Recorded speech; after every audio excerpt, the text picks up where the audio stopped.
নির্বাচনের মাধ্যমে সরকারের পরিবর্তন হওয়াটা স্বাভাবিক ও স্বীকৃত প্রক্রিয়া, কিন্তু আন্দোলন বিক্ষোভ করে কাউকে তার গদি থেকে টেনে নামাতে চাইলে বুঝতে হবে সেই নেতার প্রতি জনগণের আর বিন্দুমাত্র আস্থা নেই। তার আচরণে মানুষ অনেক বেশি ক্ষুব্ধ। এমনই আন্দোলন বিক্ষোভের মাধ্যমে পতন হয়েছিল আওয়ামী লীগ সরকারের।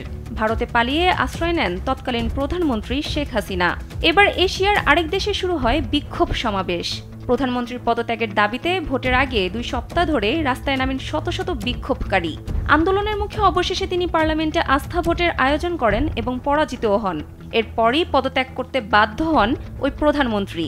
মঙ্গলবার বিবিসির এক প্রতিবেদনে এ তথ্য জানানো হয়েছে। স্যান্ডেলিনা সো, রূপচর্চায় আভিজাত্য। এতে বলা হয়, মঙ্গোলিয়ার প্রধানমন্ত্রী লুপসান নামস্রাইন ওয়ন এরদেনে মঙ্গলবার পার্লামেন্টে আস্থা ভোটে হেরে পদত্যাগ করেন। তার ছেলের বিলাসী জীবনযাত্রার ছবি সোশ্যাল মিডিয়ায় ভাইরাল হলে এ নিয়ে শুরু হয় তদন্ত।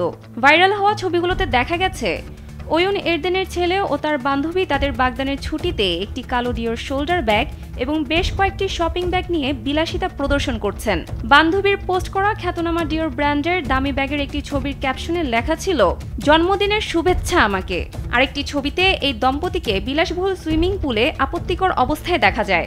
এরপরই দেশজুড়ে প্রশ্ন ওঠে, প্রধানমন্ত্রীর পরিবার কিভাবে এমন বিলাসী জীবনযাপনের সামর্থ্য রাখে।